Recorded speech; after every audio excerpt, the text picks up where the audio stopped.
noches, gracias por la sintonía. Bueno, hoy vamos a hablar de los desafíos que suponen este año 2023. Va a ser un año atípico porque tenemos una interrupción, ¿verdad? Hay un nuevo gobierno que asume. De todas formas, esta administración va a llegar todavía casi hasta mitad de año. O sea, tenemos mitad de año con una administración, la mitad con la otra. Y además, bueno, es un año que algunos vaticinan va a haber una recuperación económica y hay una serie de cuestiones que resolver. Tenemos una mesa fantástica con economistas que van a aportar un poco de lo que puede pasar este año, lo que habría que hacer, ¿verdad?, este año. Y ya les cuento, estamos con Verónica Serafini, economista, investigadora. Hola Verónica, ¿cómo estás? Buenas noches Luis y al resto del equipo que hoy está aquí. Gracias por venir. Gloria Ayala Persson, economista. Hola Gloria, ¿cómo estás? Pero muy contenta de acompañarte y principalmente a estos colegas prestigiosos. Un gusto estar aquí. César Barreto, economista, exministro de Hacienda. Hola César, ¿cómo estás? Hola Luis, un placer estar aquí con los colegas. Y estamos también con Wildo González, economista, académico. ¿Qué tal Wildo? ¿Cómo estás? Buenas noches, muchas gracias y saludos a todos acá en la mesa. Bueno, quiero arrancar con, digamos, lo más inmediato. ¿El presidente de la República debería vetar parcialmente este presupuesto para el 2023? ¿O, digamos, ya así como está es incorregible y lo mejor es que se promulgue y vemos qué hacemos con esto? No sé quién quiere empezar. ¿César? Mira, yo creo que habría que evaluar los pros y contras de hacer un veto. Yo no conozco en detalle qué proceso implica el veto parcial. Si la ley finalmente tiene que volver al Congreso para su tratamiento, por lo cual no se va a poder implementar seguramente hasta que el Congreso trate eso, por más que se vete un solo artículo o algunos puntos, ¿verdad? Versus la opción de aplicar algún tipo de medidas más administrativas a través del plan financiero o de reglamentaciones por parte del Ministerio de Hacienda o del Poder Ejecutivo, ¿verdad? No sé qué consideración está tomando el equipo económico y el gobierno de este tema, pero si lo veta parcialmente va a ser una señal más bien política porque los montos involucrados no son muy descabellados, digamos, en el sentido de que no es que va a descalabrar el presupuesto ni va a impactar sustancialmente en la ejecución del mismo. Pero algunas veces es importante dar señales, ¿verdad? Entonces me imagino que eso es lo que estarán considerando. No desconozco específicamente qué va a hacer el gobierno. ¿Cómo ven en general el tema del presupuesto? En teoría es la herramienta, digamos, económica y política más importante que tiene el país. O sea, de alguna manera ahí tener el ADN, que es lo que va a hacer el gobierno o el Estado, digamos, en los próximos años en todas las áreas. ¿Cómo ven ustedes? ¿Este presupuesto sigue siendo la misma cosa? Es decir, ¿es como está tan rígido y le agregan 2 o 3 cositas, pero es la misma cosa? Particularmente, este presupuesto yo creo que tiene algunas cosas que son poco saludables, en el sentido de que dejan un montón de gastos que son muy rígidos en el fondo, que se van a trasladar al 2024. Y tenemos que recordar que estamos en un proceso de convergencia a los límites de la Ley de Responsabilidad Fiscal. Entonces eso va a dificultar bastante la convergencia a un equilibrio fiscal. ¿Cuál es el problema de eso? Comúnmente cuando se empieza a hacer el ajuste fiscal, siempre terminan 2 sectores siendo los más golpeados por ese sentido. Uno son los programas sociales y la inversión pública, que al final terminan pagando en parte el ajuste fiscal para poder llegar al equilibrio fiscal. Y este presupuesto particularmente, por más que no tenga montos muy grandes, tienen cosas que pueden llegar a quedar de manera muy permanente en la parte del gasto rígido. Entonces eso es algo que no, desconozco también, como menciona César, el proceso legislativo o legal de eso, pero que no es muy saludable tampoco. Entonces eso es algo que preocupa en parte. Sí, la mayoría de los aumentos de salario es una trampa en realidad, porque dicen no, entra en el último trimestre del año, pero claro, a partir del 2024 pasa a ser para todo el año, es un gasto rígido para todo el año. Y ahí el problema es que vos ya vas a tener, supuestamente en el 2024 vamos a tener que llegar al límite de la ley de responsabilidad fiscal, Claro. de menos 1.5, y ahí ya directamente ya te Sí. golpea contra el gasto Claro. social y contra el... O sea, vos tenés que la inversión reducir el pública. año que viene tu nivel de déficit fiscal, pero encima vas a tener más gastos rígidos desde el inicio del año. Sí, ahí está la trampa. Ese es el principal problema. El problema no es tanto el 2023, que podríamos decirle está dentro de lo que más o menos el Ministerio de Hacienda envió. El problema va a estar en el 2024, para el siguiente gobierno. Ahora, el problema es que cuando dibujamos este presupuesto, no es que el presupuesto responde a una serie de políticas públicas y queremos este objetivo, sino que lo que tenemos que hacer es adaptar la política pública a lo que nos permite el presupuesto. El presupuesto parece que es anterior al dibujo o al diseño de políticas públicas. Lo que pasa es que el presupuesto, así como está, hay que mirarlo en el largo plazo, para atrás. O sea, si bien el 2023 puede que no sea un problema, que es un problema grave, porque el nuevo gobierno que asume con ciertas promesas. Y desde ahora ya el presupuesto le está diciendo que no. Es un problema para la democracia, un presupuesto así diseñado. Y tal vez los montos sean pequeños en el 2023, los involucrados, pero ya viene con problemas de años atrás, con muchos problemas. Entonces, lo que en realidad nosotros no estamos viendo es la rigidez, la falta de adaptación del presupuesto a las necesidades y a los derechos que está demandando la gente, porque ya nos acostumbramos a un presupuesto que nos sirve. Entonces, hay que tener cuidado con mirar el presupuesto solamente un año, porque el presupuesto ya viene mal de hace años y el mismo Ministerio de Hacienda ya envía un presupuesto que no es el adecuado para resolver los problemas que se prometen desde la política y los problemas que además están establecidos en las políticas.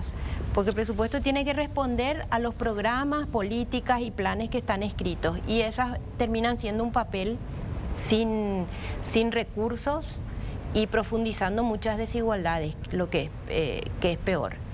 En el marco de otros problemas estructurales, como por ejemplo la ausencia de una carrera de servicio civil con aumentos salariales indiscriminados, sin considerar, pero con un discurso de presupuesto por resultados. Entonces hay ahí todo un discurso que va por un lado, los papeles escritos que van por el otro, el presupuesto que no responde a eso y que no es de un año, sino que viene ya estructuralmente con problemas de años atrás. Yo creo que el presupuesto tiene que ser en algún momento hay que parar, y en ese sentido creo que la señal que se pueda dar con un veto es importante. No puede el Parlamento seguir aprobando presupuestos que ya de antemano se saben que no son los que tienen que ser para lo que la ciudadanía exige, demanda y necesita. Y como no se toma esa decisión, el Parlamento sigue aprobando sin esa consideración. Total, sabe que con el apuro y tener que empezar a ejecutar desde el 7 o 8 de enero, no hay ninguna respuesta del otro lado. Yo empezaba con el presupuesto, pero por una cuestión muy simple. Digamos, es la herramienta más fuerte que tiene un gobierno, cualquiera, uno que vaya a asumir o uno que se está yendo, da igual. Pero la pregunta más básica, y que me imagino que la gente se hará en la casa, ¿qué tenemos que hacer para que la gente viva mejor? O sea, el objetivo de la economía pues es en definitiva, ¿verdad? Que todos tengamos una mejor calidad de vida. Y los paraguayos hemos visto en los últimos años cómo se ha degradado la calidad de vida y no ve muchas perspectivas tampoco de que esto vaya a mejorar. Es muy básico lo que voy a preguntar, ¿verdad? Pero ¿qué tendríamos que hacer para empezar a mejorar la calidad de vida de la mayoría, no de unos pocos como ocurre hoy en Paraguay?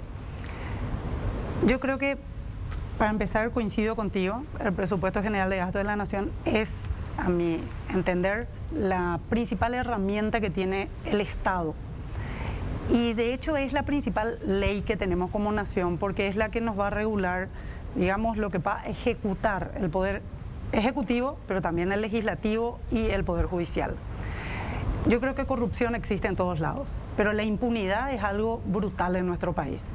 Y en el presupuesto se puede observar desde la creación de nuevos llámale ministerios, secretarías, etcétera, en donde en realidad lo que tenemos es una creación de una cantidad de cargos públicos que en realidad son operadores políticos principalmente, y este año tiene la sensibilidad justamente de este tema de año electoral y de promesas. Estas incoherencias que plantea Vero son, pero así las puede rastrear justamente a través de este presupuesto y luego de su ejecución. Tenemos una realidad.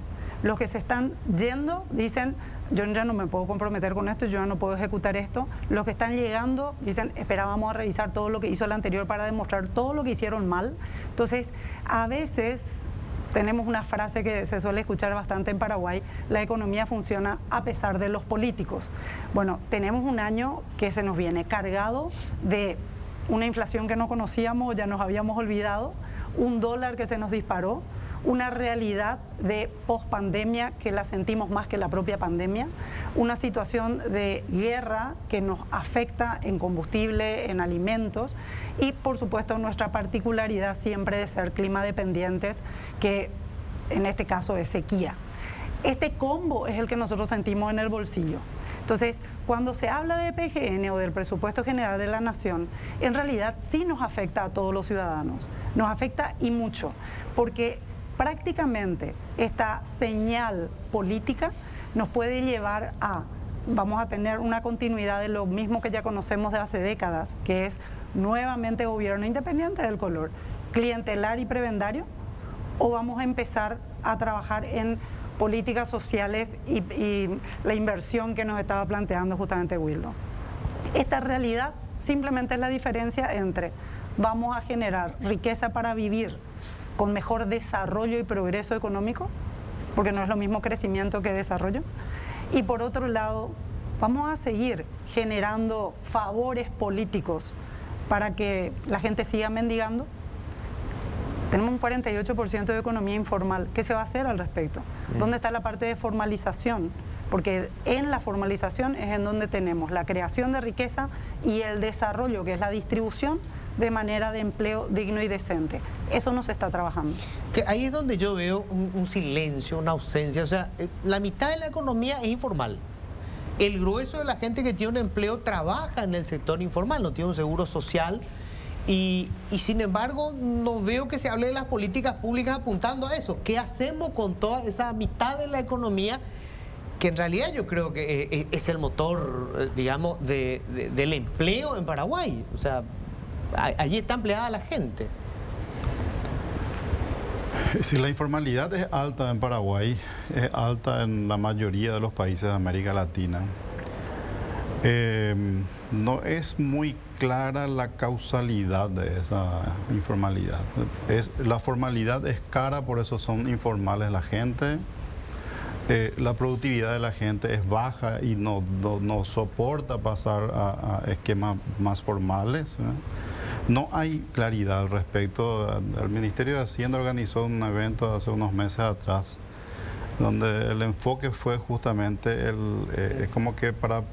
¿Por qué somos informales? Claro, porque, o sea, para que podamos vivir mejor necesitamos resolver el problema de la informalidad. Sí. Pero ¿cómo resolver el problema de la informalidad? Tienen que entender primero las causas estructurales y fundamentales que están detrás de esa informalidad.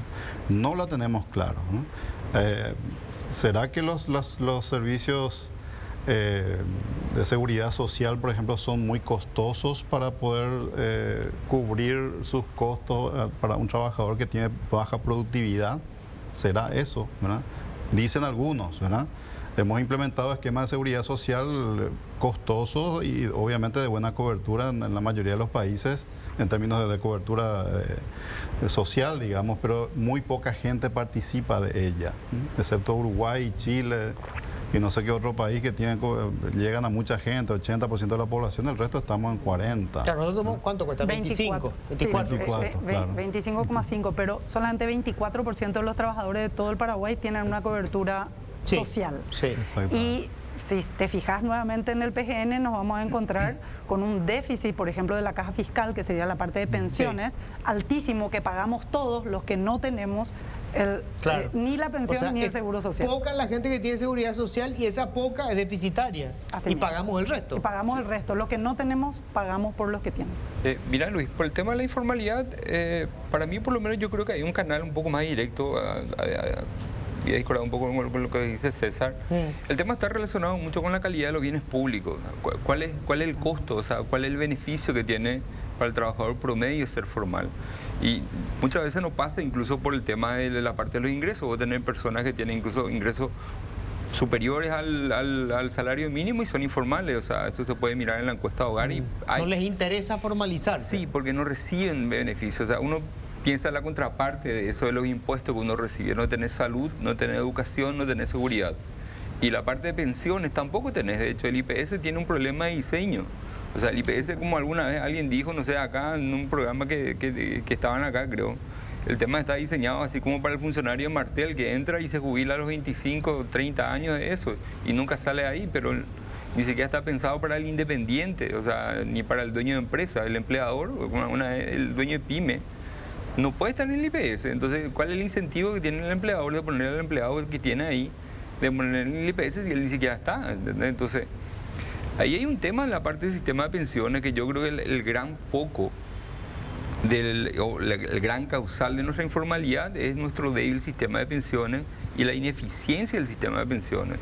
Y eso requiere una reforma del sistema de pensiones para que de alguna forma la gente pueda tener beneficios, que pueda sentir algo al futuro, y eso de alguna forma también canalizar un poco más, generar un poco más ahorro de largo plazo que está perdido. Y ese ahorro después te va a financiar todo el déficit de infraestructura que tenemos ahora. Me da la impresión de que nosotros llegamos al límite, o sea, hicimos algunos cambios, algunas mejoras y fuimos creciendo, ¿verdad? Paraguay hoy es mucho más grande de lo que era hace 15, 20 años, no hay ninguna duda. Pero es como que ya llegamos al techo, hasta acá llegamos.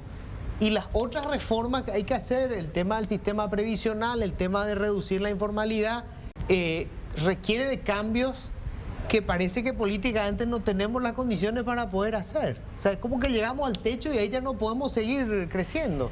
Y a lo mejor tendríamos que apuntar al tema de baja productividad que nos traía César justamente al debate. Cómo andamos en educación y cómo andamos en cuanto a fijarnos metas comunes entre el sector público, el sector privado y el sector social. Hay como un divorcio entre la academia que enseña para un mundo que ya no existe, mientras que tenemos una ventana demográfica que la estamos perdiendo, no la estamos transformando a bono demográfico por la cantidad de jóvenes y de niños que no están recibiendo una educación de calidad para el mundo que se viene. Entonces, ¿cómo hacemos para este rediseño? Sin parar el avión, hay que reparar el motor. Entonces, ¿cómo se plantea esto? Creo que el único sistema que podría permitirnos encontrar una salida sería una mesa de conversación entre los grandes tres sectores, ¿verdad? El sector político o público, el sector privado, que seríamos las empresas, donde hay que aclarar el término empresa también en Paraguay, porque hay mucha gente que le decía, ¿a qué te dedicas? Claro. Tengo un comercio. ¿Sos empresario? No, yo soy comerciante. Claro. Espera, ¿verdad? Entonces, el sector empresario privado, no es Bierzi, Carte y su bolillo. El empresario es cualquiera que tenga una despensita. O no sé, mi hermana dice, no, yo no soy empresaria, pero ¿cómo no si tenés una clínica? No, pero yo soy médica. No, pero sos empresaria, tenés colaboradores, tenés, no sé, el contador, la recepcionista. O sea, el entender cuál es nuestro rol en la economía, ese sector privado que tiene que ser, casi te diría, recategorizado. Y por otro lado, la sociedad civil, donde estamos las familias, donde están las entidades que se dedican al área de educación, tanto del sector privado como también aquellos que están brindando toda la parte de servicios o de oficios. Qué difícil es conseguir un plomero. ¿A ustedes no les pasa? Qué complicado. Entonces, ¿cuánto todavía se puede trabajar en la formalidad a través del desarrollo más profesional de la parte de oficios, por ejemplo? Hay mucho para crecer ahí. Claro, el maltrato, ¿no? O sea, a mí lo que me da la impresión es que nuestro capital humano, nosotros, la gente, está como muy maltratada, ¿verdad? Son años de maltrato. ¿Cómo poder tener productividad con gente a la que termina la primaria y termina, digamos, el ciclo básico del bachillerato y el 95% no puede efectuar ecuaciones básicas de matemáticas? No solamente está eso, hay una encuesta del Banco Mundial que ubica el principal problema de salud mental en el maltrato laboral en Paraguay. Más que maltrato, la mala calidad del empleo. Pero yo creo que sí, hay que sentarse a hablar, pero antes de sentarse a hablar deberíamos ponernos de acuerdo también en los conceptos. Porque aquí estamos hablando de una informalidad, pero si le traemos a alguien de tributación nos habla de otra informalidad. Y sesgada hacia quienes no están en el sistema, pero hay otra informalidad que son los que están en el sistema y que tampoco pagan impuestos. Lo que debieran pagar impuestos. Entonces creo que en primer lugar tenemos que ponernos de acuerdo en los conceptos. El concepto de emprendedor, que está muy romantizado, pero en realidad es desempleo, subempleo. Es todo lo que estamos hablando de mala calidad del empleo. Ese es el emprendedor en Paraguay. No sé por qué no se le quiere llamar microempresario, por ejemplo, o al emprendedor. Y quien se sienta en la mesa también es el otro. El problema no es solamente conceptual, teórico, es de economía política. Porque cuando nosotros vemos quienes están sentados en la mesa, faltan aquellos que sufren los peores problemas en nuestro país. Entonces creo que tenemos que estar abiertos, en primer lugar, a discutir qué queremos. Muchas veces discutimos indicadores cuando hablamos de infraestructura, pero ¿infraestructura para qué es primero? Porque infraestructura por infraestructura tampoco lo que hace es mayor inversión, mayores recursos, mayores deudas, pero no sabemos si tiene retorno o no tiene retorno social. Hay muchas obras que se están haciendo que no tienen un proyecto terminado. El peor caso a lo mejor es el del Metrobús, pero hay otros tantos que dentro de unos años nos vamos a quedar con la deuda, pero sin retorno social. El retorno es exclusivamente privado, pero así como pagamos la caja fiscal, todos vamos a pagar esa inversión privada también. Lo uno se ve más y lo otro es un subsidio implícito que vamos a hacer con nuestros impuestos y esas son las cosas que tenemos que discutir también. ¿Qué indicadores, hacia dónde queremos llegar? ¿Qué indicadores vamos a usar? ¿Qué conceptos? Y quienes se sientan en la mesa. No es menor el problema que tenemos. Nosotros no es que nos quedamos estancados. Ya hay señales de retrocesos en mucho de lo que avanzamos. ¿Al modelo país te referís? A nivel macro el modelo país, pero también a nivel micro, como por ejemplo, o a nivel no tan micro, como por ejemplo el sistema de salud. Se estancaron muchos indicadores de salud. Se estancó el ingreso laboral desde 2015. Nosotros hoy tenemos un ingreso laboral similar al de 2010 en términos reales. Es decir, y que viene en caída anterior a la pandemia. Estamos hablando del ingreso promedio del trabajador. Claro. De tu capacidad de compra con relación a tu ingreso la capacidad real. Vivimos igual que 10 años atrás, inclusive si miramos más atrás, casi 20 años atrás. O sea, la calidad de vida se ve deteriorada porque la gente de clase media baja en cuanto a su poder adquisitivo. No es que estamos como estancados en un punto, empezamos ya. Los indicadores de salud. Empezamos un declive. Sigue creciendo la inversión en salud, pero los indicadores de salud se estancaron también. Ahí tenemos que discutir el modelo de salud. ¿Por qué? Es que seguimos poniendo dinero en el sistema de salud y los indicadores no mejoran. Lo mismo pasa en educación, ¿verdad? Sí, pero en educación creció menos la inversión. Creció menos y aumentó mucho. Y en educación aumentó la cobertura. Lo único que aumentó la cobertura en ámbitos en los que no estamos siendo muy conscientes. No se ve que aumentó la cobertura de educación media, disminuyó a la mitad la exclusión en educación media y aumentó muchísimo en 10 años la cobertura de educación inicial y justo son los dos extremos más caros. Cuestan el doble que la educación escolar básica. Entonces uno si analiza de manera fina lo que se invirtió en educación, es más o menos, tiene los resultados que se hubieran esperado. Pero en el caso de salud no es tan así. ¿Por qué? Porque tenemos un modelo que se centra en hospitalario, Sí, claro. muy caro, y además, por ejemplo, en 2019 todo lo que aumentó en salud se fue al sector privado, en tercerizaciones y seguros públicos, seguros. O sea, seguro para los funcionarios públicos Sí. que están en el sector privado. Y por ejemplo, para solo el caso de oxígeno, que es mínimo, no pesa mucho, pero es un caso emblemático. Hoy el ministro de Salud dice que poner fuentes de oxígeno en los hospitales se recupera la inversión en un año, mientras que aumentó en los últimos 10 años, se multiplicó por 20 la compra de oxígeno del sector privado. Y eso no, ¿qué pasó? Que el Ministerio de Hacienda dejó que aumente exponencialmente esa inversión sin haber evaluado si tenía o no resultados. En términos de presupuesto por resultado, el sistema de inversión pública. ¿Cómo es que llegamos a una pandemia y decimos fue ineficiente todo eso que gastamos? Porque es más eficiente que cada hospital tenga su propio. Tengo que hacer la pausa.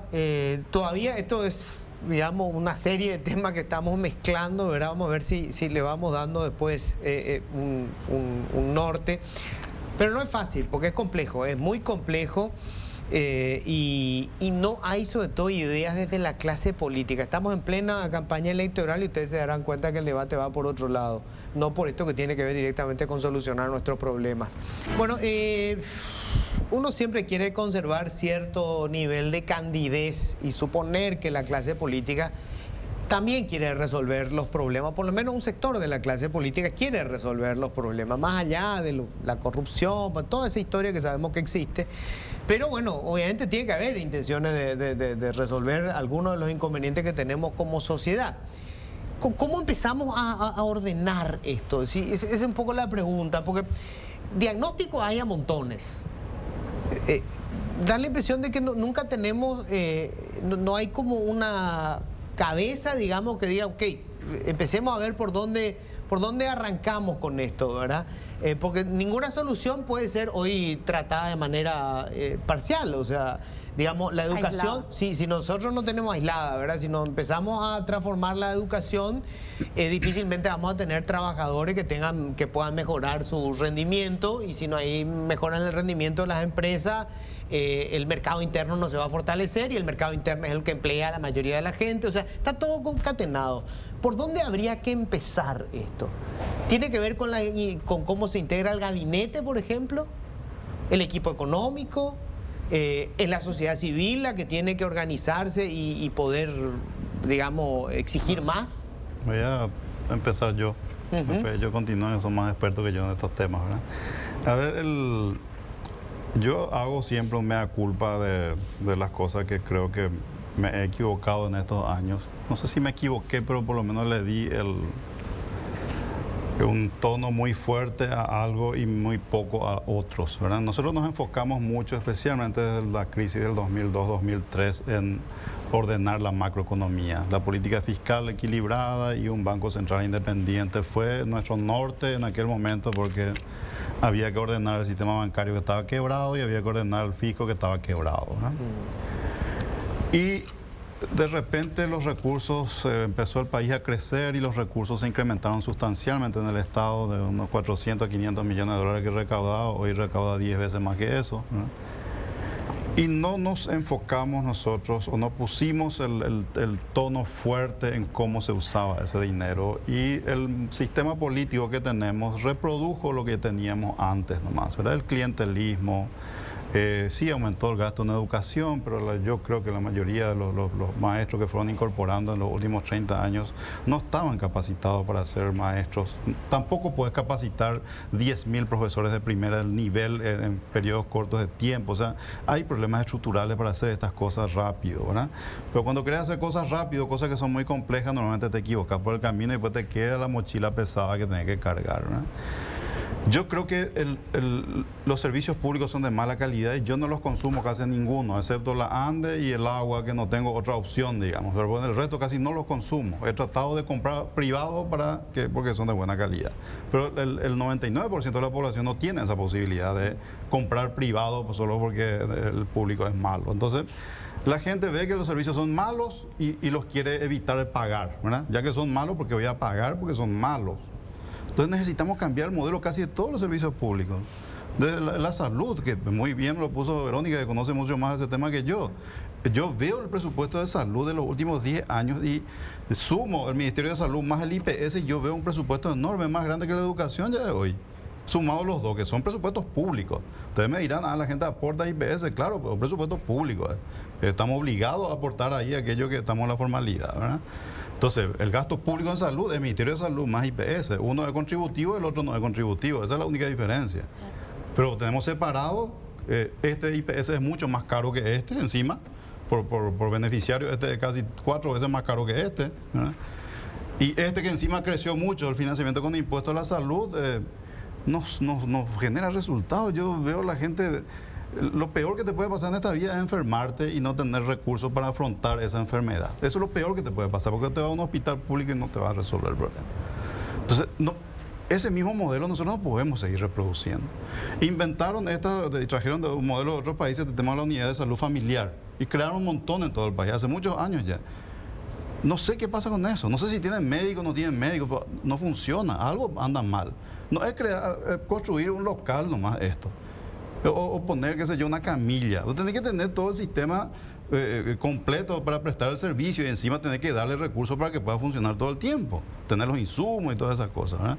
No sé qué es lo que falla, porque no soy experto en el tema, pero creo que, de hecho, nosotros en la Fundación de Desarrollo y Democracia estamos creando una unidad de monitoreo del gasto público. Queremos entrar a mirar un poco más esto, queremos focalizarnos de aquí a los próximos 10 años a tratar de que los recursos se asignen mejor y tratar de frenar este tema del clientelismo. La gente, para el funcionario, tiene que entrar por meritocracia. No puede ser porque sea mi sobrino, mi pariente, mi operador político. O sea, ya tenemos 300.000 de eso. Por lo menos lo que vayan entrando de aquí en adelante, tratemos que sea gente que tenga el perfil para hacer lo que tiene que hacer. Hasta los policías le metimos con gente que no estaba preparada, ¿verdad? Entonces, creo que ahí fracasamos. ¿Por qué la calidad de vida es mala? ¿Y qué podemos hacer para que mejore? Los servicios públicos tienen que mejorar. Porque eso es lo que le afecta a los 7, 8 millones de paraguayos directamente. Nos transforma en mendigos. Cada vez que se enferma alguien es pollada, tallarinada, rifa. Y decimos que es solidario que es el paraguayo. Espera un poco. Una cosa es solidaridad, otra cosa es ¿por qué tenemos que ser mendigos? ¿Qué es lo que nos pasa? Hay gente que trabaja hace 40 años y se enferma y tiene que mendigar. ¿Por qué? ¿Qué nos pasa? Que vemos como algo normal recibir un kit de parto o un kit escolar y decirle gracias al político de turno. Como agradecerle al cajero automático por darte tu plata, ¿verdad? Entonces, pero ¿qué es lo que está pasando? Creo que tiene que ver 100% de acuerdo con todo lo que estaba planteando César. Pero tenemos un tema cultural también muy importante. Creo que ya es momento de evitar al caudillo y empezar a visualizar lo que es la dignidad en la calidad de vida. Y los servicios públicos son indignos. Realmente es terrible lo que pasa a nuestra gente en general y vemos eso y ¿qué hacemos al respecto? ¿Qué hacemos desde la clase política, la clase privada, digamos el sector privado, el sector empresarial, por cuidarle a la gente que trabaja con nosotros? ¿Cómo cuidamos a su calidad de vida? ¿Cómo cuidamos la dignidad humana? Está tan pisoteada en Paraguay que ni siquiera ya nos llama la atención. Wildo, tu experiencia de tantos años en Chile, da una pista por lo menos de, o sea, ¿qué hicieron bien ellos y qué hacemos tan mal nosotros? Mira, bueno, también César estuvo también un tiempo en Chile en todo caso. Mira, lo bueno que tuvo Chile es que hicieron muchas reformas que a lo mejor políticamente eran costosas, pero tuvieron un acuerdo así como de élites en el fondo, vamos a decirle, que en el fondo es la que te maneja la clase política. Hay que ser bien claro en eso. Hay un grupo de poder bien grande siempre en cada país y ellos se dieron cuenta de que mejorando, o sea, haciendo crecer la economía, ellos iban a estar mejor y iban a estar todo el resto. Ahora, yo creo que algo de eso nosotros tenemos que tratar de hacer. O sea, ponernos de acuerdo en los temas, en las reformas, por ejemplo, como mencionó César, en la parte de salud, tratar de mejorar nuestra educación, tratar de mejorar un montón de aspectos. Y yo creo que más que nada es un tema de consenso generalizado y tratar de empujar eso para que todo el resto de la sociedad entienda, porque probablemente nosotros podemos estar súper de acuerdo en los puntos que tenemos que cambiar, pero el problema a la hora de la verdad, en abril, el campesino que está en Caguazú o que está en Canindeyú, San Pedro, le va a apretar el estómago y va a terminar votando, vendiendo su voto, como la mayor parte de las veces pasa. Entonces, pero el problema es que hay que convencerle primero a la gente que gobierna realmente para que se haga el cambio real. Ahora, lo que hay que hacer y no hacer lo que hicieron los chilenos es enfocarse en el tema de que el cambio sea con igualdad, no con inequidad, que fue lo que ahora le explotó a los chilenos, que al final tuvieron un crecimiento bastante fuerte, pero con mucha segregación y inequidad, y que ahora lo que ellos están sufriendo en diversos aspectos, que probablemente, por ejemplo, en el tema de las pensiones que estábamos hablando, ellos se dieron cuenta que el sistema de pensiones que tenían era ineficiente, están mutando a un sistema más parecido al uruguayo. En la parte de salud están en una discusión tremenda qué tipo de modelo tomar, están tratando de copiar el modelo británico, otra gente estaba tratando de mirar otro tipo de modelos, están en ese proceso de reforma que a lo mejor desde afuera puede parecer un poco caótico para la gente, y decir Chile que antes era así, pero Chile sigue siendo igual, siguen discutiendo todavía los temas grandes por lo menos. Claro. Acá nosotros ni eso estamos haciendo. Acá una cosa, nosotros, nuestros políticos se miran en la cara en el fondo y se miran en la cara a ver quién es más corrupto que otro. Y el que es menos corrupto con otro se cree que tiene el aura para poder levantar el pecho y levantarle al otro. Y no pasa por ahí el tema. Yo creo que por ahí pasa el tema. Claro, un poco nos pasa, parece que el problema de la mediocridad no es solamente de la clase política, ¿verdad? Las élites son mediocres en Paraguay. Y las élites incluye a la prensa, incluye a los empresarios, incluye a los financistas. Nuestras universidades mismas. A los sindicatos, a las universidades, a la academia. ¿Cómo hacemos para que desde nuestra mediocridad, como somos conscientes de ella, podemos pegar un salto de calidad? O sea, qué complejo eso es. Yo a veces suelo discutir con colegas. Todos estamos en lo mismo, o sea, vamos, en el periodismo tampoco, salimos de la misma república, ¿verdad? Y hay de todo, hay corrupción, hay mediocridad, hay terquedad, exactamente lo mismo. ¿Cómo pegamos el salto? Es la pregunta. Yo no sé cómo lo hicieron estos países, ¿de dónde salieron los chilenos que hicieron los cambios? No vinieron de Marte, salieron de Chile. Claro. No, pero en general el tema es que pasa por un momento de que se dan cuenta de que tienen que hacer los cambios ahí o se van directamente a la B, vamos a decirlo en términos futbolísticos. Pues nosotros estamos iguales. Sí, y de hecho, fíjate, por ejemplo, lo que recién mencionaban, el tema de que el 25% de la población solamente tiene seguros social, claro. Social IPS. Imagínate, nuestra población económicamente activa, la ocupada, es como 3.900.000 personas. Quiere decir que solamente 900.000 personas tienen eso. Quiere decir que las otras 3 millones de las personas son potencialmente una carga para... un fardo a futuro. 10% es la cobertura real. Sí. Porque no tenemos que calcular sobre la población que trabaja. Hay que calcular sobre la población completa. Pero el indicador calcular ahí. nomás y ponerle un número de una pensión no contributiva que tenés que ponerle. Y el problema que te viene para adelante es gigante. Sí. O sea, y el problema del IPS va a ser nada comparado con eso. A mí me asusta cuando se celebra que se amplió el subsidio para la gente de la tercera edad. Es terrible, o sea, eso significa que esa gente, y sí, no tuvo ningún tipo de cobertura, ¿verdad? Y mañana va a ser el 90% de la población para que tener esos subsidios. Sí, pero ahí yo tengo que hacer también una especie de reversa. Hace poco escribí un paper con José Molina en el que mostrábamos la efectividad que tenía el programa de pensiones no contributivas en incrementar el ingreso familiar de las personas. Hasta ahora está funcionando. Correcto. Pero el problema es que después esto se va a transformar en el famoso caso de Argentina. Es sostenible en el tiempo. Insostenible. ¿Entendés? O sea, el sistema de pensiones no contributivas es algo positivo, pero es algo que no tiene que ser para todo el mundo porque se supone que todos tienen que tener pensión contributiva. El problema es que eso va a terminar siendo para la mayoría cuando debería ser apenas residual. La mayoría debería tener una jubilación digna. Y esto debería ser apenas una partecita. Y nosotros estamos yendo hacia, de hecho, el programa social más costoso hoy. No hay ningún otro programa y estamos envejeciendo. Y algo que quiero agregar, no me voy a interrumpirle. Y de hecho, el programa social más evaluado. O sea, nuestro país tiene muy pocos programas públicos de gestión pública y han tenido evaluación de impacto. Y es justamente el programa de pensiones no contributivas es el que tiene como 3 papers ya incluso hechos en una universidad americana de bastante prestigio que hicieron una evaluación de impacto y mostraron el efecto positivo. El tema es que hoy son pocos.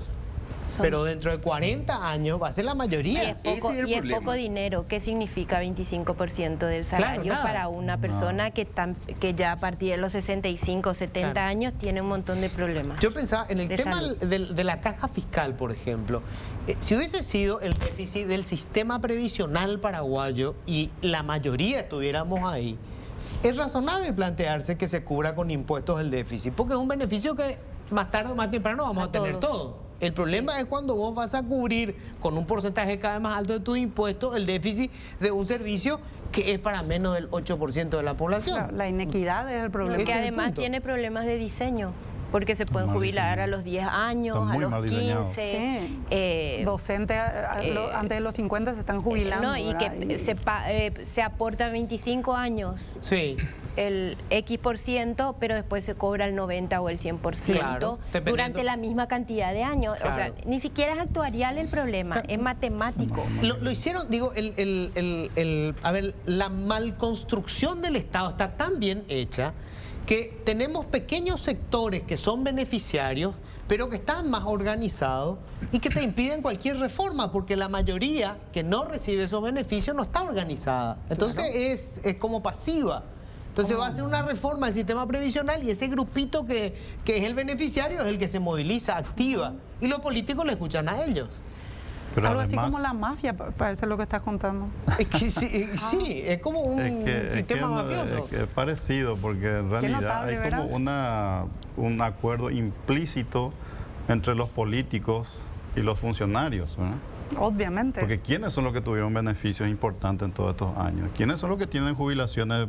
Sí. Para mí son de privilegio, porque el resto de la gente no tiene eso, ¿verdad? Totalmente. Y ellos tienen una jubilación que encima se jubilan mucho a menos de los 50 años de edad. Seguro de salud, perdón. Seguro de salud Cobertura privado. de salud Sí. Seguro de salud prepaga, privada. O sea- Sí, pero ahí también hay que ver quién se beneficia con eso, qué sector económico, no es solamente el sector Claro, político. También hay un sector empresarial Hay un- relacionado. claro, que le hace Hay- servicio. hay una Absolutamente. trilogía, me faltó. Funcionarios, políticos y un sector empresarial que provee al Estado bienes y Por servicios. eso es que ¿verdad? a las élites tampoco le interesa cambiar mucho, porque muchas se están beneficiando de este sistema. Es una élite pequeña que no deja entrar a otros. Y estamos viendo solo estos sectores. Después, si es que queremos mirar No, un poco más infraestructura, dotación de medicamentos, etcétera, ahí vamos a empezar a encontrar. Por eso es que es tan importante empezar a visualizar también la realidad que existe dentro de cada sector. No todos los políticos son corruptos, no todos los empresarios lo son, pero de que hay, no sé, por llamarle criminales disfrazados de pseudo políticos o de pseudo empresarios, existen. Entonces, empezar a identificar esto también es importante para una renovación social, que creo que cuando se plantea, y creo que planteaba recién Wildo, una política de Estado como visión país, independiente de lo que es la política de gobierno, que sería la administración de esa política de Estado. Pero para llegar a esa política de Estado, nos tiene que interesar como ciudadanos el bien común. Y creo que ahí es donde tenemos una falla cultural en el sistema. La gente se va manejando una feroz camioneta 4x4, abre la ventana y tira una botella de gaseosa o un papel por la ventana y uno dice, espera un poco, esta ciudad, este país, ¿no es acaso de todos? O vos te vas por tu casa tirando basura en la vereda, en tu pasillo. ¿Qué es lo que nos pasa que no podemos visualizar al país como un todo? Ese bien común, esa construcción, ese que nos interese el otro, creo que tiene que empezar a plantearse como un tema cultural. Sí, el concepto de lo público es muy extraño cómo en Paraguay fuimos destruyendo eso. Yo me doy Nuestras cuenta. plazas, Sí, claro, por vos te Dios. vas a Formosa, digo, a la Argentina, y vos ves que la inversión privada, obviamente en Formosa, es infinitamente más pobre que la que tenemos en Paraguay. De lejos. O sea, el sector privado está en declive, digamos, ahora con Deprimido. todo el drama económico. Pero la plaza pública está impecable. ¿Sí? El hospital público tiene medicamentos. O sea, lo público le funciona. Todo lo contrario, venía a Asunción, donde vos tenés unas inversiones inmobiliarias brutales, bajás la vista y encontrás las aguas negras que están cruzando la calle rota, ¿verdad? O sea, lo público no funciona. Y maltratan todos. O sea, como es, lo público es de nadie. Es de nadie, Es de no todo es de y es de todo. nadie. No es de todo, es de nadie. Es triste. Pero, no sé, a mí me da miedo hoy pasar frente al Congreso, la catedral. ¿Qué es lo que nos pasa? ¿verdad? Entonces, esa construcción de lo público pasa por estar orgullosos de la construcción del bien común.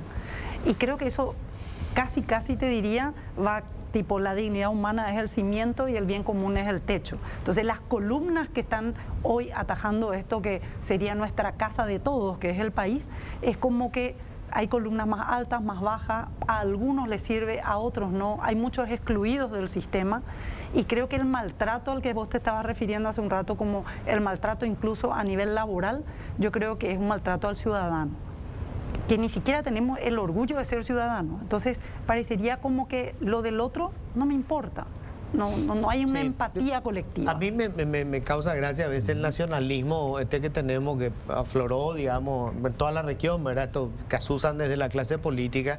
Es un nacionalismo que vos decís, bueno, exactamente, ¿qué te hace sentir orgulloso de ser paraguayo en este momento? O sea, yo por ahí, si soy un noruego, me sentiría muy orgulloso por todo lo que construyeron los noruegos en materia de instituciones, pero nosotros las hemos destrozado, o sea, lo único que nos queda es la historia, por eso todo el mundo recurre a la historia, ¿verdad? Pero vos no te sentiste feliz durante el Bicentenario, por ejemplo. Sí. Yo le fue una sensación extraña. Libres, estamos rarísima. ¿Y por qué dura tan poco? ¿Qué es lo que nos pasa que no podemos mantener? Llevar esto a otro ámbito. Era el ambiente y era la política también. O sea, eso no vino del sector privado ni... No. Fue público. Fue del Estado. Fue del Estado, se preparó un año antes. Y no, pero qué importante sería analizar ese así hito. Yo creo que hay políticos que están pensando en el bien común, pero que les es muy difícil plantear una cuestión estructural por la desconfianza que hay de la ciudadanía a los políticos también, porque si uno ve su participación en el Parlamento, tienen una participación medianamente buena dentro de lo que se puede en ese Parlamento, en que para conseguir ciertos logros tenés que negociar otras cosas, porque si no, no se consigue nada. Las monedas de cambio. Sí. O sea, hay una cadena de favores que generalmente vemos lo negativo en uno, más lo negativo que algunas posturas relativamente coherentes que parten de una propuesta, de un modelo distinto en diferentes ámbitos.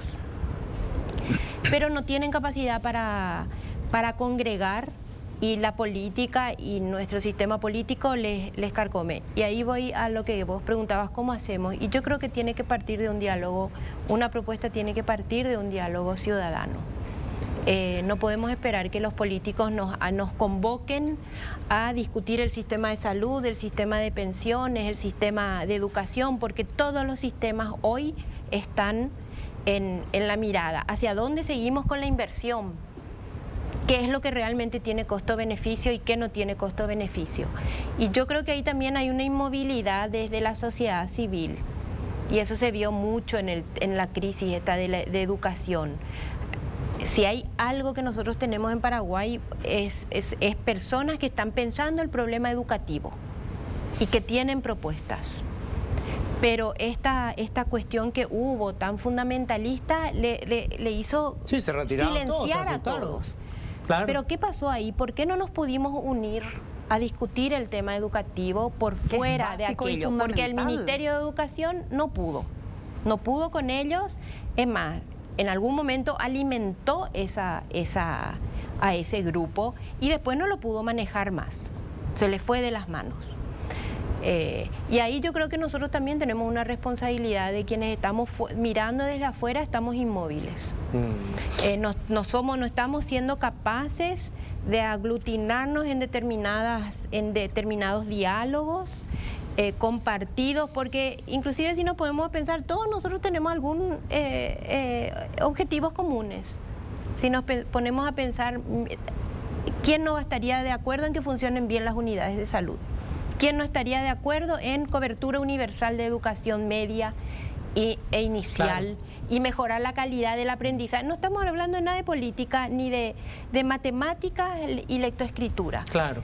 Pero no estamos pudiendo tampoco desde la sociedad civil sentarnos a plantear eso. Cada uno está metido en Creo que ahí también nosotros tenemos que hacernos un llamado Claro. de atención y a una autocrítica de que no estamos movilizándonos Es que para hemos hacer una construido propuesta. también como la desconfianza, ¿no? Sí. O sea, me parece que un sector de la clase política fue muy hábil para construir Desconfianza. sí, ¿verdad? La desconfianza, Sí. es decir, evitar que se junten, digamos, los sectores del sector privado, meter los cucos, ¿verdad? No, estos están pagados por la Unión Europea, estos otros responden a el grupo, qué sé yo, religioso. Entonces estamos hablando de apatía o de desconocimiento. Yo creo que se mezclan Yo todo, creo que ¿no? es más desconfianza. Estamos desconfiando, vivimos en la Entonces ley de tenemos la una crisis de selva valores. y estamos empezando y estamos yendo cada vez peor. Desde esos casos de hacer justicia por manos propias, ayer no sé, acabo de ver una noticia de que le mataron a una chica, se fueron los dos hermanos y le mataron a la hermana, en no sé dónde, en Encarnación. Sí, sí. Desde eso, que es es la ley de la selva, hasta estos que empujan policías, y nosotros que no somos capaces de sentarnos a pensar en una propuesta, en principio, en acuerdos mínimos que ni siquiera tal vez tengan implicancias fiscales. Porque hacer mejor las cosas y empujar a hacer mejor las cosas nos saldría más caro seleccionar mejor a los candidatos a la docencia, por ejemplo. Yo estoy totalmente de acuerdo con eso. Yo creo que es más, y si implicara más costos fiscales, pero si está en un esquema justificado, racionalmente organizadas las cosas, ¿quién se va a oponer a mejorar la educación o la salud, ¿verdad?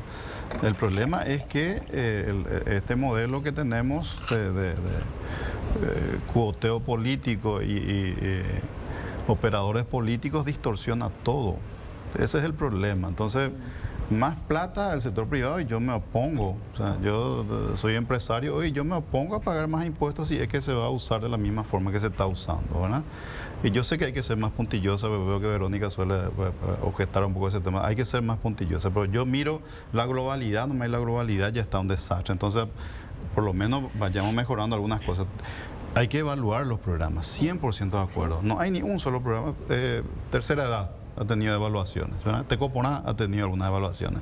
Llamativamente los programas sociales sí tuvieron evaluaciones, ¿verdad? Ninguno de los otros programas, ninguno. El programa de salud, nada. El de educación, algo hicieron ahora para este tema de la reforma que a mí no me satisfizo la evaluación que se hizo. Yo hubiera hecho algo mucho más profundo de lo que ellos hicieron, ¿verdad? Muy superficial fue, contrataron a gente externa para hacerlo y muy superficial, no me gustó, ¿verdad?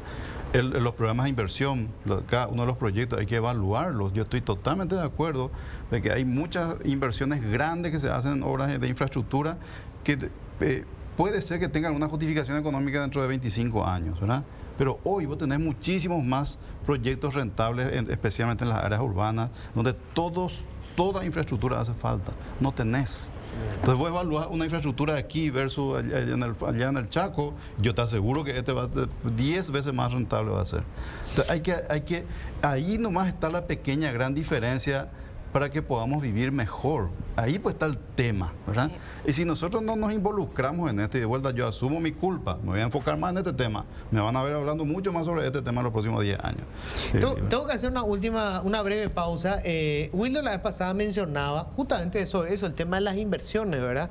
En estos días empezaban a saltar algunos números sobre las necesidades en materia de, le dicen, soluciones habitacionales, ¿verdad? Que básicamente o comprarte una casa o reparar la casa que tenés. Muchísima gente está dispuesta a tomar crédito para poder arreglar su casa, porque en definitiva, si hablamos de calidad de vida, es el lugar en donde vos vivís.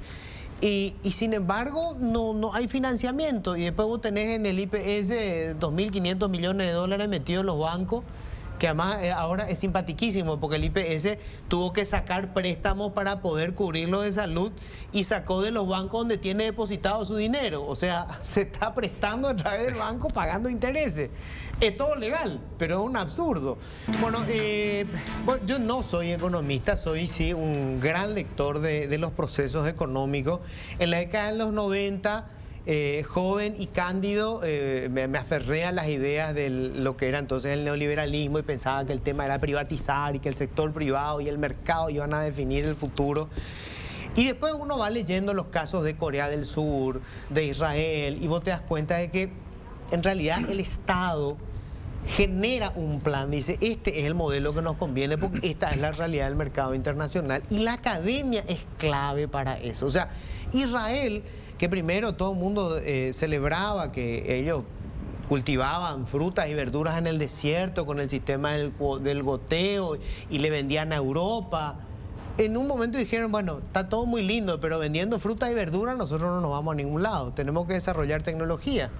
Y la academia presentó la propuesta de cómo desarrollar tecnología, y los políticos tomaron el proyecto y crearon las startups estas, y se montaron universidades de tecnología.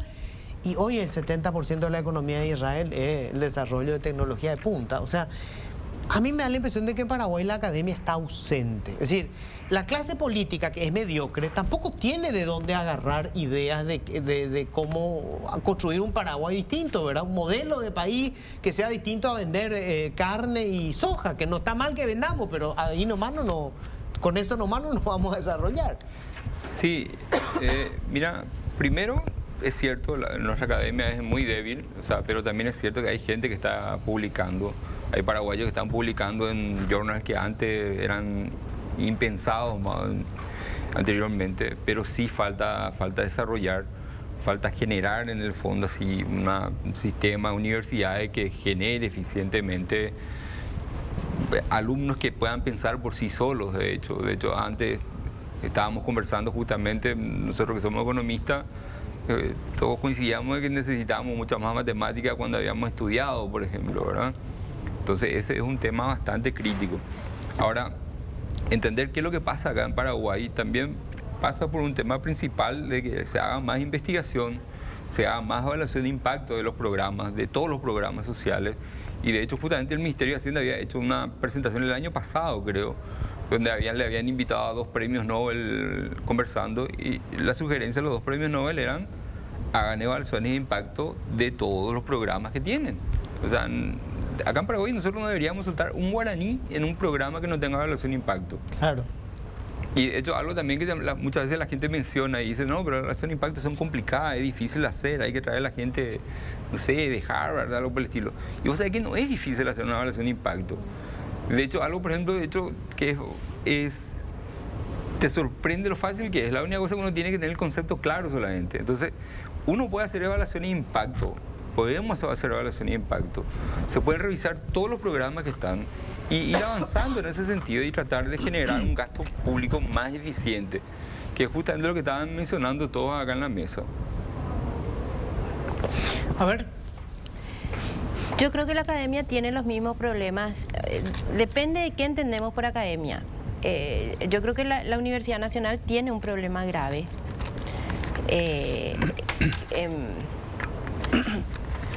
Hay algunos autores que dicen que por la universidad nunca pasó la caída de Stroessner. Empezando por ahí. El segundo tema, el segundo problema que tiene es la falta de financiamiento a la investigación, que está vinculado también al sistema prebendario, que es lo que se paga en la Universidad Nacional, salarios, y se dan clases. Básicamente eso es. Y en algunos casos donde se hace investigación, también hay una investigación sesgada hacia determinados sectores que no necesariamente, igual que infraestructura, tienen beneficio social. Y el resto de la academia siempre trabajó muy a pulmón. Siempre hice investigación, por lo menos en el área social, con financiamiento externo, con financiamiento propio. Hay líneas de investigación que todo el tema de seguridad social y protección social es hasta hace unos años, sin Fonacide, era a pulmón. A pulmón, sí. A pulmón. Esa no se financia. Y ahora con Fonacide, bueno, sí, se nota el cambio en las publicaciones en journals. Pero esas publicaciones son, tenemos que discutir también qué nos interesa, producir en journals o producir para que se lea en Paraguay. Porque claro, producir en inglés y en journals para cumplir indicadores de ciencia y tecnología no es suficiente si queremos volcar eso al... No, hay que aterrizar en política pública. Y el otro problema que tenemos, suponiendo que generemos, sin comentar el problema que hay en CONACYT, que es otro. El otro problema que tenemos es que se produce, hay investigación, pero como no hay una comunidad científica que discuta eso con políticos, también es información que se queda. En el tema de seguridad social, si nosotros vemos, por ejemplo, el caso de los jóvenes, ¿por qué no entran los jóvenes? Un joven empieza a ganar salario mínimo a los 26 años. Y si es mujer, termina de ganar salario mínimo a los 50. O sea, el sistema le pide que gane salario mínimo ininterrumpidamente durante al menos 30 años. El sistema de seguridad social. Nadie sabe eso. No se está discutiendo porque no hay nadie que discuta el problema de diseño de la seguridad social en Paraguay. Entonces, este problema del bono, ¿qué es lo que va a generar? No van a entrar los jóvenes, no hay sostenibilidad del sistema de seguridad social. Y los jóvenes, nosotros terminamos con nuestro bono demográfico en 2055 más o menos. Sí, vamos a tener una generación. Que es también cuando se acaban los fondos de IPS. Sí. Y es también cuando tenemos los mayores vencimientos de deuda. ¿Quiénes van a pagar la deuda? ¿Con qué impuestos se van a pagar la deuda si los jóvenes que hoy no entraron tienen que pagarse su propia jubilación, su propia sobrevivencia a los 50 o 60 años? Qué lindo paquete le dejamos a nuestros hijos y a nuestros nietos. Claro. Entonces, por más que se produzca información, no hay quien procese, quién escuche. Cómo se linkea con nuestra realidad. Con la realidad y cómo cambian. Y lo otro es que estamos llenos de mitos también en las discusiones. ¿Cómo es eso? Tenemos y es muy difícil discutir cuando no hay capacidad, cuando se le pone el dato a las personas y esto del mercado versus Estado. Están los que no creen y están los que creen. Y en el medio no hay forma de convencerle de que en estos casos vale la pena con estudios de costo-beneficio y de impacto, y en estos casos no vale la pena. Es lo que dijo él de las obras. Claro, el drama también, yo me doy cuenta que con la clase política es difícil, con la sociedad civil es difícil. Sí. El razonamiento científico murió en Paraguay. No sé si alguna vez tuvo vida, ¿verdad? Entonces, los hechos no son importantes. Las emociones son importantes. El caso de educación que acabamos de... Claro, o sea, no importa que vos le presentes la evidencia. Se fue brutal. Yo ya tengo mi prejuicio hecho y los ya mitos está. Que está diciendo justamente Vero. Es cierto, es cierto. Y eso ha sido asusado lamentablemente por la clase política. Absolutamente manipulados. Usado, manipulado. Por eso que yo creo que tenemos... finalmente está dentro de los sectores que sí tienen propuestas sentarse a discutir y con la mente abierta de las necesidades de cambio, porque hay muchas propuestas.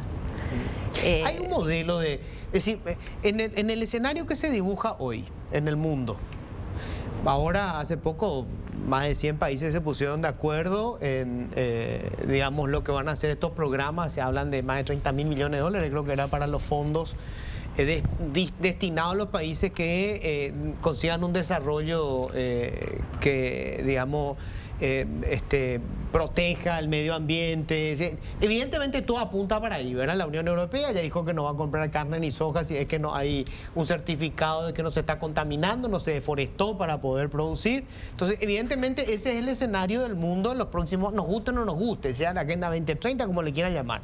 Ese es el escenario. ¿Hay un modelo, hay un rol que nosotros como país podemos jugar en ese escenario? Que podamos decir, acá está, acá tenemos que apuntar. Y mira, yo creo que pasa por el tema de lo que estamos hablando siempre, el tema de generar consenso. Porque lo que decía Verónica, podemos juntarnos toda la gente, que tenemos un poco de sentido común, ponernos de acuerdo en algo, pero no te sirve de nada si el resto de la sociedad no te escucha. No entró en el cuento. No entró en el cuento. No es el más común de los sentidos. Entonces, sí, hay que buscar alguna forma de permear en el fondo a la sociedad. Y es complicado, en el fondo, dada nuestra cultura misma. En el fondo, yo creo en nuestra cultura misma y por el interior o en general, incluso acá, incluso yo creo por la capital, esa cultura del cacique.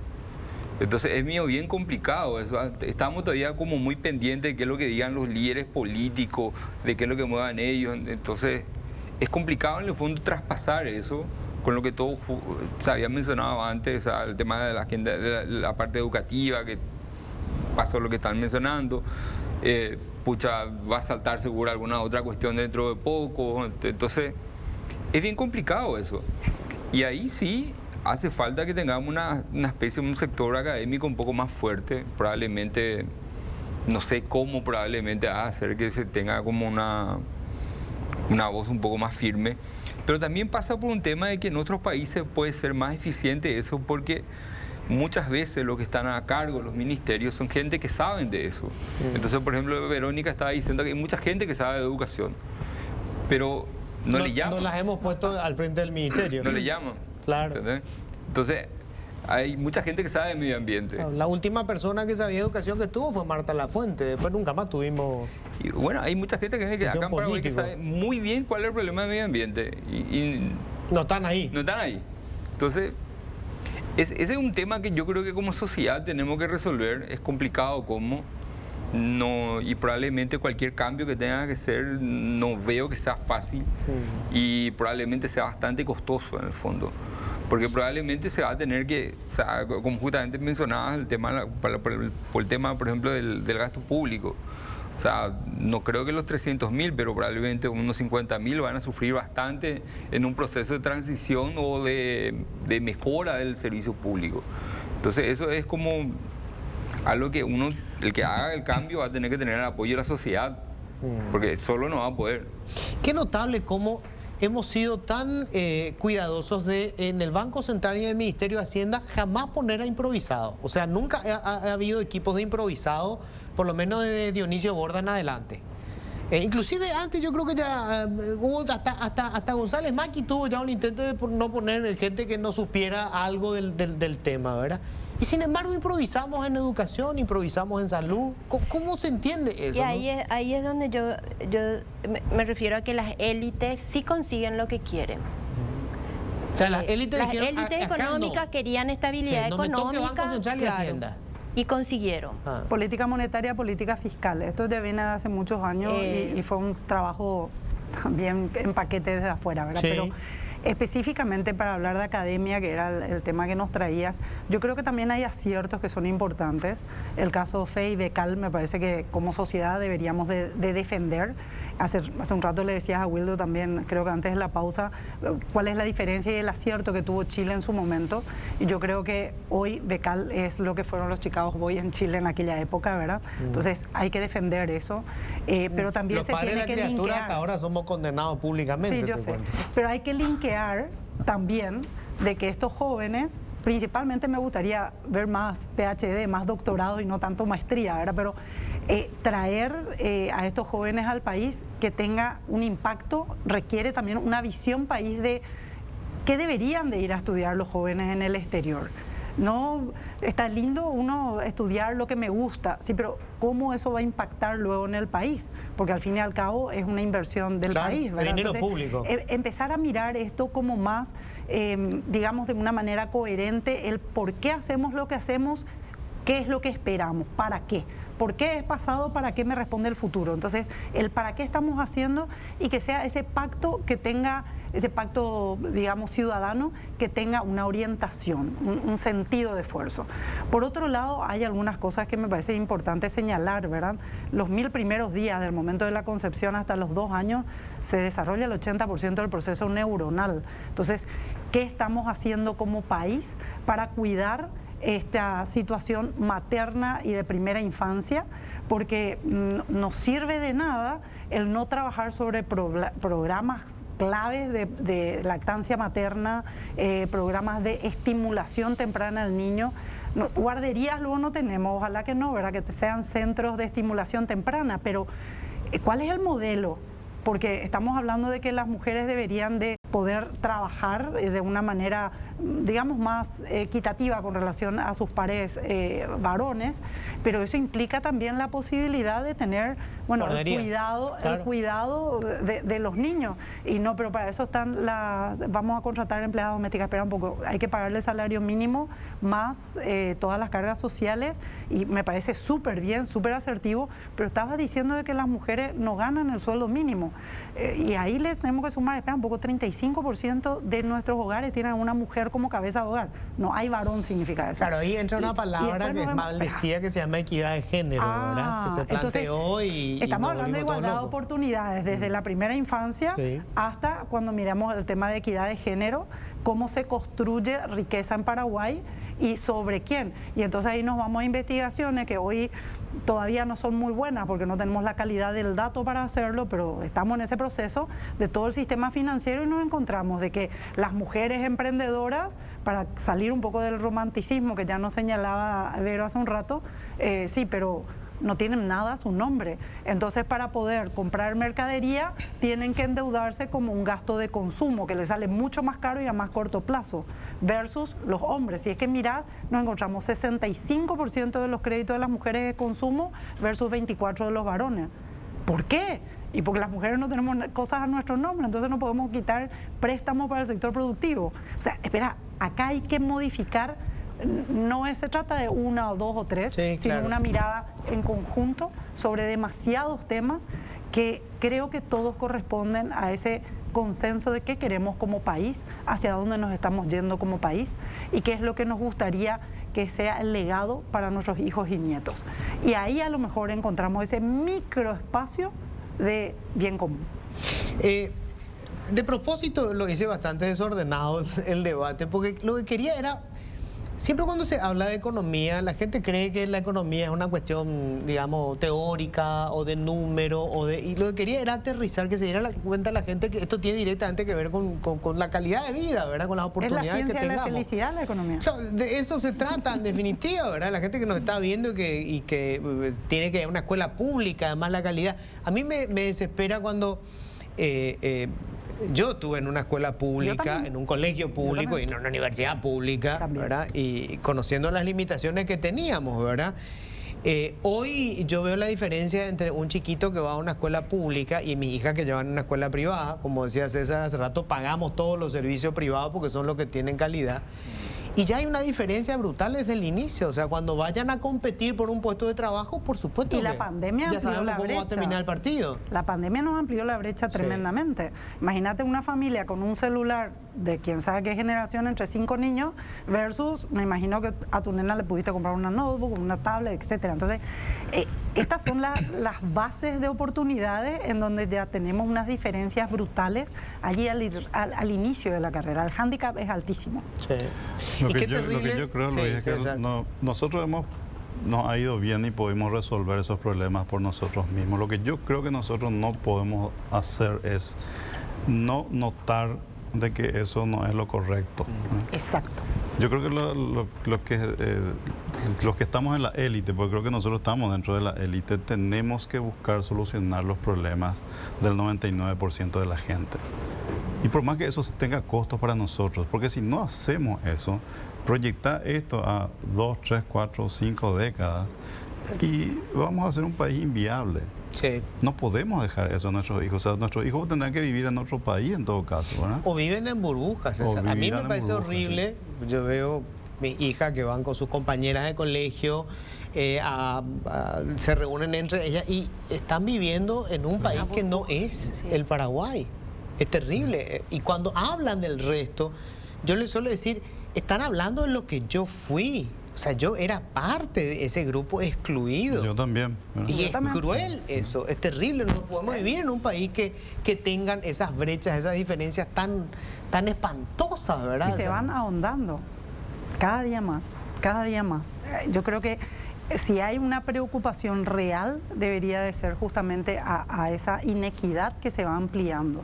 ¿Y por qué no empezamos por nosotros mismos? O sea, yo pude estudiar, trabajar, mi primera hija la tuve a los 19 años, así que hice toda la carrera universitaria siendo mamá, joven, digamos. Y yo pude estudiar, pude viajar, pude trabajar, pude desarrollar empresa, digamos, puedo ser quien soy hoy, porque hay una señora que le dejó a sus hijos para venir a cuidar a los míos.